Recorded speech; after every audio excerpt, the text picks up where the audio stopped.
नमस्कार, अपने उत्तराखंड देख रहे हैं आप और मैं हूं नेहा आपके साथ। बीजेपी के प्रदेश अध्यक्ष महेंद्र प्रसाद भट्ट ने कहा कि चारों धामों के परिसरों में रेल बनाने पर रोक सरकार का सही और व्यवहारिक निर्णय है। उन्होंने यात्रा में रिकॉर्ड तोड़ श्रद्धालुओं के पहुंचने की राज्य की आर्थिकी के लिए सुनहरा अवसर बताया। उन्होंने कहा कि यात्रा को सुरक्षित एवं व्यवस्थित बनाने के लिए सबकी सहभागिता बेहद जरूरी है।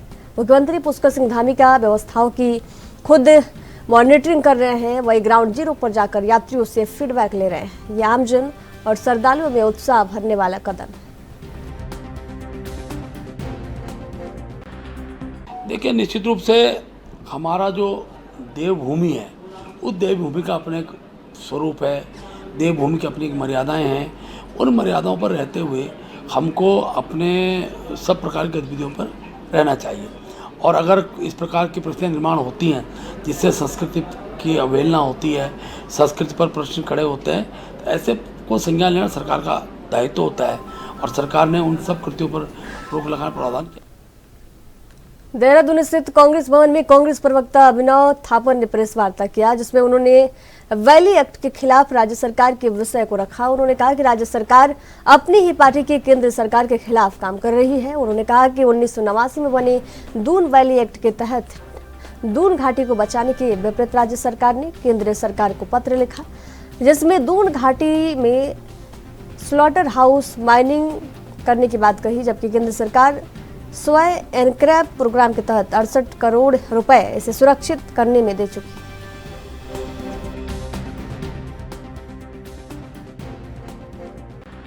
प्रोग्राम में पूरे भारत में उस प्रोग्राम में पूरे भारत में 131 शहर चयनित हुए, जिसमें 10,422 करोड़ रुपए का खर्च हो चुका है। और वो 131 शहर वो थे जहां पे सबसे ज्यादा प्रदूषण है, जहां पे रहना मुश्किल है, जहां पे आबोहवा खराब हो रही है। Basically air quality index AQI के बिहाफ पे उन्होंने कैटेगराइजेशन किया पूरे देश में, और उत्तराखंड में 3 शहर ऐसे निकल के आए। जैसा अभी महानगर अध्यक्ष जी ने बताया कि दून घाटी के 15 लाख लोगों के लिए ये बहुत कठिन समय आने वाला है। मैं आपको बताऊंगा, आप सब ज्ञात है, आप जितने भी लोग यहाँ पे बैठे हैं, आप सबको पता है कि देहरादून में दून घाटी प्राधिकरण था। 1989 एक एक्ट है, भारत सरकार से पास हुआ है। उस एक्ट के पीछे का बैकग्राउंड आपको पता है। वो एक्ट बनाने के पीछे इंदिरा जी जब यहाँ आई थी, जब वो प्रधानमंत्री थी, यहाँ पे लाइमस्टोन माइनिंग होती थी मसूरी के रास्ते में, तो उसको देख के जो उन्होंने चिंता जब जाहिर करी, पर्यावरणविद से बात करी, सुप्रीम कोर्ट में कुछ लोगों की जनहित याचिका थी।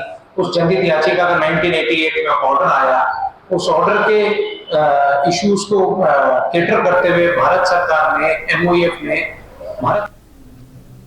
बीते दिनों नैनीताल निवासी एक युवती ने विधायक प्रमोद नैनवाल और उनके भाई पर उनकी पुश्तैनी जमीन पर जबरन कब्जा करने का आरोप लगाया था। मामले के सामने आने के बाद रानीखेत विधायक ने पूरी घटना को कांग्रेस का षड्यंत्र करार दिया। रानीखेत विधायक प्रमोद नैनवाल ने प्रेस वार्ता कर सभी आरोपों को निराधार बताते हुए कहा कि जिस जमीन पर कब्जा किए जाने की बात कही जा रही है उसे वर्ष 2010 और 2015 में खरीदा गया है, जिसके दस्तावेज उनके पास है। राजस्व से शिकायत करने के बजाय देहरादून में आरोप लगाकर मुझे बदनाम करने की कोशिश की जा रही है।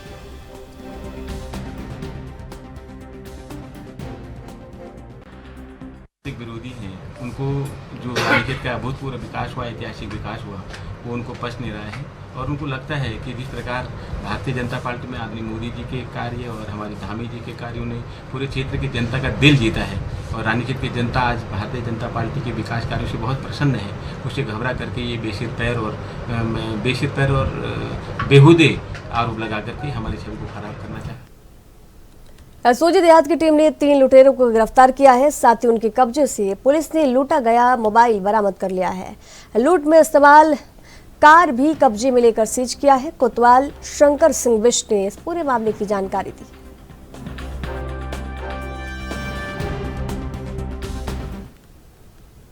रानीबाग भीमताल मोटर मार्ग पर सफर करने वाले लोगों और पर्यटकों के सफर को और सुगम बनाने के और सुरक्षा के लिए लोक निर्माण विभाग ने पैराफिट से वंचित क्षेत्र में क्रॉस बैरियर वॉल लगाने का काम शुरू कर दिया है। जिससे सड़क से गुजरने वाले भारी और हल्के वाहनों की सुरक्षा हो सके। बीते वर्ष जिले की सड़कों में पैराफिट नहीं होने की वजह से सड़क हादसे में लोगों को जान गंवानी पड़ी थी। सड़क सुरक्षा को ध्यान में रखते हुए इस बार रानीबाग भीमताल मार्ग पर क्षतिग्रस्त सड़कों और दीवारों को बचाने के साथ पैराफिट और क्रैश बैरियर वॉल का काम किया जा रहा है। क्षेत्र के अन्य मार्गों पर भी सुरक्षा संबंधित काम करवाया जा रहा है।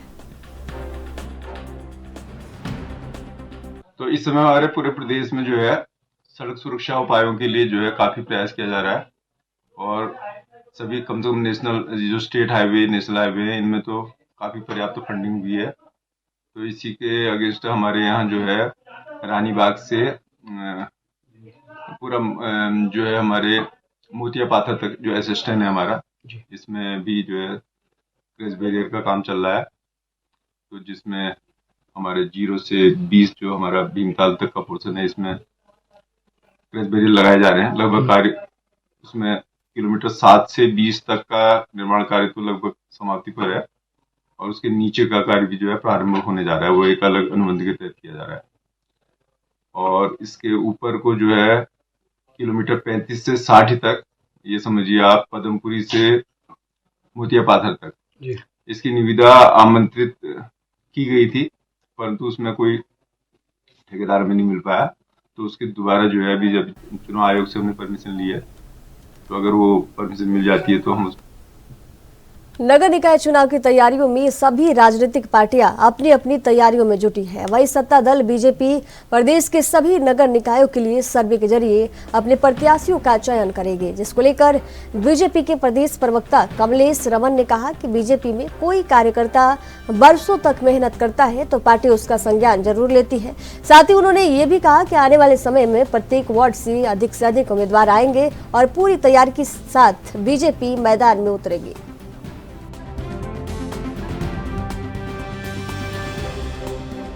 देखिए, जब भारतीय जनता पार्टी में कोई कार्यकर्ता काम करता है और वर्षों वर्षों से मेहनत करता है तो मुझे लगता है पार्टी उसका संज्ञान हमेशा लेती है। जो भी कार्यकर्ता इच्छुक है कहीं से भी चुनाव लड़ने का, तो भारतीय जनता पार्टी ने अपना एक बनाया हुआ है, चाहे महानगर के माध्यम से, जिले के माध्यम से, मंडल अध्यक्ष के माध्यम से, तमाम जितने भी हमारे प्रतिनिधि के रूप में जो चुनाव लड़ना चाहते हैं नगर निकाय के, वो हमारे मंडल अध्यक्षों को अपने जो है प्रति आवेदन दे रहे हैं। और मुझे लगता है कि आने वाले समय में भी जब भी चुनाव होगा तो हमारे अधिक से अधिक लोग हर प्रत्येक वार्डों से, प्रत्येक निकाय से निकल करके आएंगे चुनाव लड़ने के लिए और पूरी तैयारी के साथ में भारतीय जनता पार्टी चुनाव मैदान में विश्व प्रसिद्ध चारधाम यात्रा में लोगों की परेशानियों को दूर करने के उद्देश्य से देहरादून के जिलाधिकारी सोनिका और एसएसपी अजय सिंह ने रायवाला और ऋषिकेश क्षेत्र के अंतर्गत चारधाम यात्रा मार्ग का निरीक्षण किया।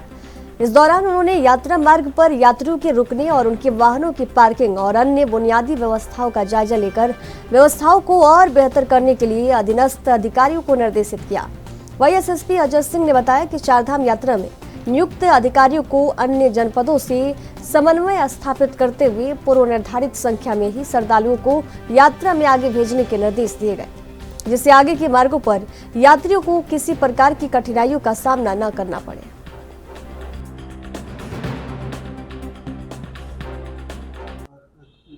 देखिए, चारधाम यात्रा का जो एक तरह से देखेंगे कि स्टॉपेज डेस्टिनेशन है देहरादून, वो भी ऋषिकेश है, और एक जो विकास नगर है जहाँ पर हमारे तीर्थयात्री जाते हैं, गंगोत्री यमुनोत्री। तो बहुत सारे तीर्थयात्री ऐसे भी हैं जो विदाउट रजिस्ट्रेशन यहाँ पर, जिनको जानकारी नहीं थी, वो यहाँ पहुँच जाते हैं और यहाँ पर उनको होल्ड करके उनका रजिस्ट्रेशन होने के उपरांत उनको भेजा जाता है। बाकी जब इतनी बड़ी संख्या में जब यात्रीगण यहाँ पर पहुँचते हैं तो कहीं ना कहीं जो लोकल यात्री हैं डाइवर्जन में उनको असुविधा होती है। इसलिए समझ को ब्रीफ किया गया कि जो हमारे लोकल वाहन है या जो लोकल लोग यहाँ रहते हैं उनको उस डाइवर्जन से मुक्त रखा जाए, और जो बाहरी गाड़ियाँ जिनको हम डाइवर्जन प्लान में जो हम अपने रखते हैं जिससे कि वो अपने गंतव्य को चले जाए, तो उसको ज़्यादा से ज़्यादा फोकस करें।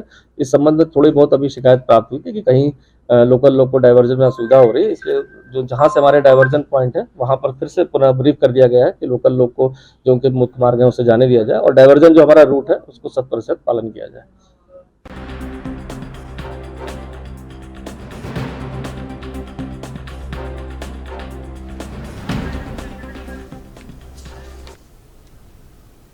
विकासखंड कृतिनगर के अंतर्गत ग्राम मंडोली से गुरु छोली मोटर मार्ग पर चल रही पेंटिंग उखड़नी शुरू हो गई है। आलम यह है कि 8 किलोमीटर के इस मोटर मार्ग पर कई जगहों पर सड़क के बीचों बीच घास उग गई है। ग्रामीणों ने आरोप लगाया है कि मोटर मार्ग पर गुणवत्ता से काम नहीं किया जा रहा है, जिससे स्थानीय ग्रामीणों में आक्रोश बना हुआ है। ग्रामीणों का कहना है कि मोटर मार्ग 1 महीने के अंदर ही खस्ता हाल हो चुकी है। जगह जगह डामर उखड़ गया है, जिस पर रपटने से दोपहिया वाहन चालक भी चोटिल हो रहे हैं। ग्रामीण कुलदीप राणा का कहना है कि लंबे समय से मोटर मार्ग पर पेंटिंग का काम किए जाने की मांग की जा रही थी। पेंटिंग का काम शुरू तो हुआ, लेकिन गुणवत्ता की न होने के से जगह जगह पर पेंटिंग उखड़नी शुरू हो गई है। अगर मैं आपको थोड़ा पृष्ठभूमि में ले जाऊंगा तो कम से कम लगातार ग्रामीण इस रोड की पेंटिंग की लिए कम से कम 2-3 सालों से लगातार संघर्षरत है। बड़ी मुश्किल से अगर अभी पेंटिंग हुआ भी है तो टेंडरिंग हुआ जो भी हुआ, उसके बाद रोड बाकायदा ठेकेदार को बोलने के बाद समस्त ग्रामीण लोगों का यह कहना है कि रोड को मुश्किल से 2 महीने तो बहुत दूर की बात है, 15 दिन में टिक जाए तो बहुत बड़ी बात है। अभी आप लोगों ने हालिया स्थिति देखी होगी कि रोड में पूरी घास जम चुकी है। अभी रोड पेंटिंग हाल में चल रही है। अभी आप लोगों के सामने तो अभी थोड़ा मार्ग सही बन भी रहा है, लेकिन इससे पीछे आप जाओगे आप गुणवत्ता पे तो पूरा ध्यान दिया जाए। मैं साइड पे 70% यहीं पे साइड पे रहता हूँ, अपने सामने काम कराता हूँ। बाकी पूरी रोड आप एक बार चेक कर सकते हैं, कहीं पे भी शिकायत नहीं है, बढ़िया काम हो रहा है। कितने किलोमीटर है ये है 8 किलोमीटर। इसकी थिकनेस है 20 mm 2 सेंटी पीसी है ब्लेज रोड के लिए, और इसकी थिकनेस 20 mm होती है। इस रोड का ये है, देखो जो आप भी आए, आपने रोड का देखा, हम इस रोड से संतुष्ट नहीं है। जो रोड पे काम चल रहा है, सभी बोल रहे हैं कि इस रोड पे काम ढंग का नहीं हो रहा है। ये रोड मुश्किल से 2 या 4 महीने 2 महीने भी मुश्किल से चलेगी ये रोड। अभी पत्थर निकलने लगे, घास रोड में घास होने लगी अभी से। तो इस रोड का इसकी जाँच होनी चाहिए। हम सरकार से ये मांगे कि इसकी जाँच होनी चाहिए। हमारा जैसे यही रिक्वेस्ट है कि इस रोड की जाँच होनी चाहिए, और जो भी इसमें गलतियां हैं, जो भी इसमें सुधार हो सकता है, सुधार की कोशिश। आप बोल रहे हैं कि हमारी तरफ से काम बिल्कुल सही हो रहा है, तो हमारी वही है कि अगर सही हो रहा है तो इसकी जांच हो, सही है तो सही है, अगर नहीं है तो इसकी खुलासा हो इस चीज़ का। क्या नाम आपका? अभी हुआ था 2-4 दिन पहले, और हमने बोला भी अच्छा करो, नहीं करना तो हमें क्या करना। एक आदमी बोलने से नहीं होता, हर आदमी बोले तो सर अब बोल दिया तो सब आकर कहा हुआ आपने देख लिया, बाकी और क्या बोलेंगे। घास भी इधर यहाँ पूरी भी नहीं हो रही है। क्या चाहते हो आप? आज चाहते हैं हम रोड खराब होने के कम से कम 1-2 साल तक चले बस। बाकी इसका सही ये कारण है कि रोड का जो कार्य करते वो सही ढंग से नहीं हो, प्रॉपर नहीं हो पाया। ये प्रॉब्लम है इसकी। अभी आप देख रहे हो कि सामने घास अभी से 15-20 दिन पहले एक काम हुआ था, जिसमें देखो अभी घास उगने शुरू हो गई है। तो इसका कार्य मेरे हिसाब से तो सही नहीं हो रहा है। हम पे ध्यान दिया जाए, सही ढंग से काम प्रॉपर हो। पिछले दिनों पुलिसकर्मी की पत्नी से हुई लाखों की चोरी का पुलिस ने खुलासा किया है। सीओ नितिन लोहने ने अंतर्राज्यीय गिरोह का खुलासा करते हुए बताया कि टीपी नगर पुलिस ने लाखों के जेवरात के साथ 3 अंतर्राज्यीय शातिर चोरों को गिरफ्तार किया है। पकड़े गए चोर यूपी के रामपुर जिले में रहने वाले हैं, जिन्हें पुलिस ने सीसीटीवी कैमरे की मदद से गिरफ्तार किया गया। पकड़े गए चोरों का एक लंबा आपराधिक इतिहास है।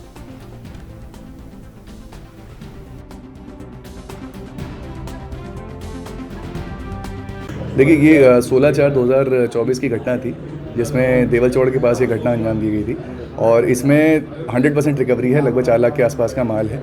और ये जो लोग हैं ये रहने वाले बिलासपुर के हैं, बिलासपुर रामपुर के रहने वाले लोग हैं। 3 अभियुक्त हैं इसमें 2 अभियुक्तों का आपराधिक इतिहास अभी तक पता चल गया है, जिसमें से जो सदाम है मुख्य अभियुक्त है, उसका 5 मुकदमे उस पर हैं। इसमें से 1 रुद्रपुर में है, 2 बरेली में है, 2 रामपुर में है। अन्य का जो भी आपराधिक इतिहास है इसे ICS पोर्टल के माध्यम से और अन्य साधनों से भी चेक करवाया जा रहा है। इनमें से एक आदमी टारगेट के साथ बैठता था, मैजिक या किसी भी गाड़ी में वहाँ बैठ जाता था। उसके बाद पिन के माध्यम से ये जो बैग है उसमें सेंध लगाते थे। उसके बाद वहाँ से उतर के वो अपने साथियों के साथ बाइक में बैठ के ही नगर निगम विगत कुछ माह से सड़कों पर घूम रहे लवारिस गाय और सांडों को गौशाला भेज रहा है, लेकिन काम की गति धीमी है। नगर निगम की हाईकोर्ट में लवारिस पशुओं के मामले में फटकार भी लग गई है। इधर सड़कों पर लवारिस गाय और सांडों का घूमना लगातार जारी है। सांड के हमले की वजह से पिछले साल एक युवक की जान चली गई और इस वर्ष भी कितने लोग चोटिल हो चुके हैं। इसके बाद जनाक्रोश भड़क गया, जिसे देखते हुए नगर निगम ने आनंद फानन में लवारिस गोवंशीय पशुओं को गौशाला भेजने का काम शुरू किया है। गौशाला की कमी के चलते नगर निगम ने संसाधनों के अभाव में सुस्त गति से काम किया। पिछले 2.5 माह में केवल 323 गाय और सांडों को ही गौशाला भेजा गया है। नगर निगम के अधिकारियों का कहना है कि जब तक हमारी गौशाला नहीं बनेगी तब तक हम कितना प्रकार का प्रयास कर ले, इस समस्या का समाधान नहीं हो पाएगा। सबसे पहले तो हमारी जो एक स्थायी गौशाला है जो गंगापुर कपडाल में बन रही है, उसका निर्माण कार्य तेज़ी से चल रहा है। और जो 2 हमारी अस्थायी गौशालाएं चल रही हैं, रजपुरा और शीश महल, उसमें भी जो हमारी कैपेसिटी है लगभग वो पूरी हो चुकी है। और हमने आश्रय संस्था की मदद ली है, जो अब शीश महल जो गौशाला है उसको चलाने में वो मदद करेंगे।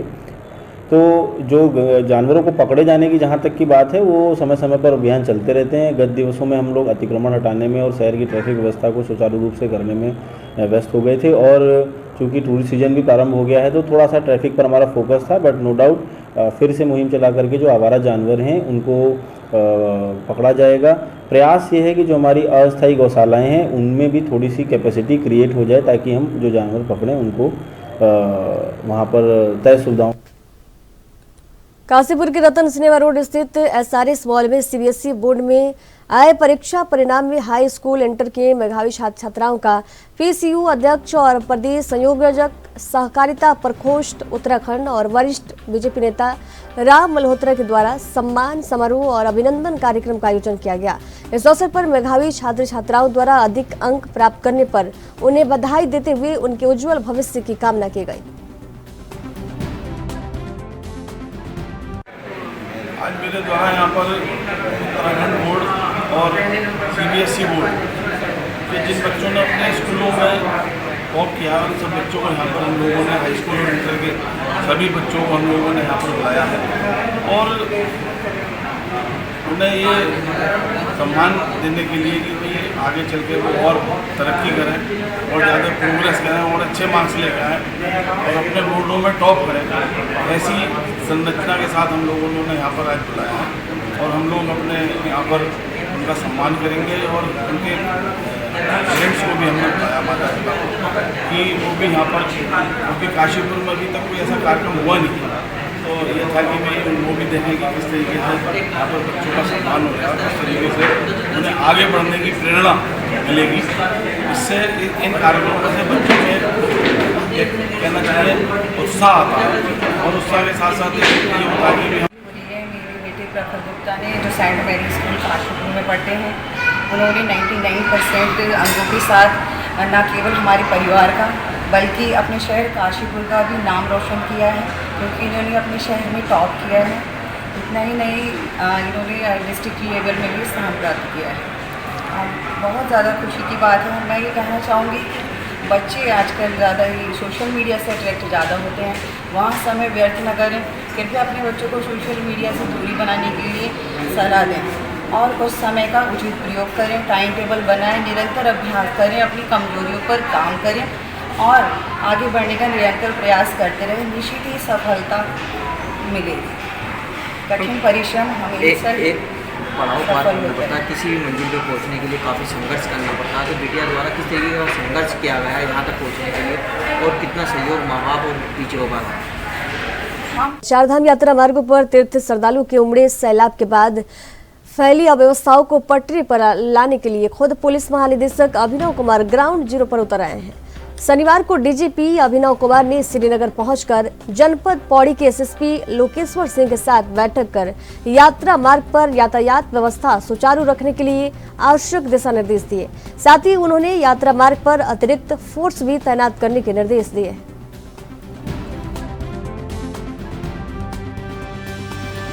चारधाम पर जाने वाले सभी यात्री जो कि बद्रीनाथ और केदारनाथ के दर्शन हेतु जा रहे हैं, जब भी बद्रीनाथ और केदारनाथ में कंजेशन की स्थिति उत्पन्न हो रही है, ऐसी स्थिति में ऐसे श्रद्धालुओं को श्रीनगर में हमारे द्वारा रोका जा रहा है। अतः हमारी ओर से सभी श्रद्धालुओं से, सभी यात्रियों से अनुरोध है कि आपकी यात्रा को सुगम बनाने हेतु ही हमारे द्वारा यहाँ पर ट्रैफिक को रुकवाया जा रहा है और जैसे ही बद्रीनाथ या केदारनाथ में भीड़ कम होती है तो हमारे द्वारा यहाँ से वाहनों को शहर में व्यापारिक संस्थाओं द्वारा खुला सीवेज बहाने को लेकर उत्तराखंड जल संस्थान ने लगभग 100 रेस्टोरेंट और ढाबों को नोटिस भेज दिया है। इस बात को लेकर उत्तराखंड जल संस्थान के महाप्रबंधक इंजीनियर DK सिंह ने कहा कि ऐसी लापरवाहियों को रोकने के लिए हमने टीमें गठित की हैं और उन सभी लापरवाह व्यावसायिक संस्थानों को नोटिस भेजा जा रहा है। साथ ही उन्होंने ये भी कहा कि व्यावसायिक संस्थानों को आदेश है कि जितना भी सीवेज निकलता है उसका 80% इस्तेमाल करें, लेकिन ऐसा नहीं हो पा रहा है।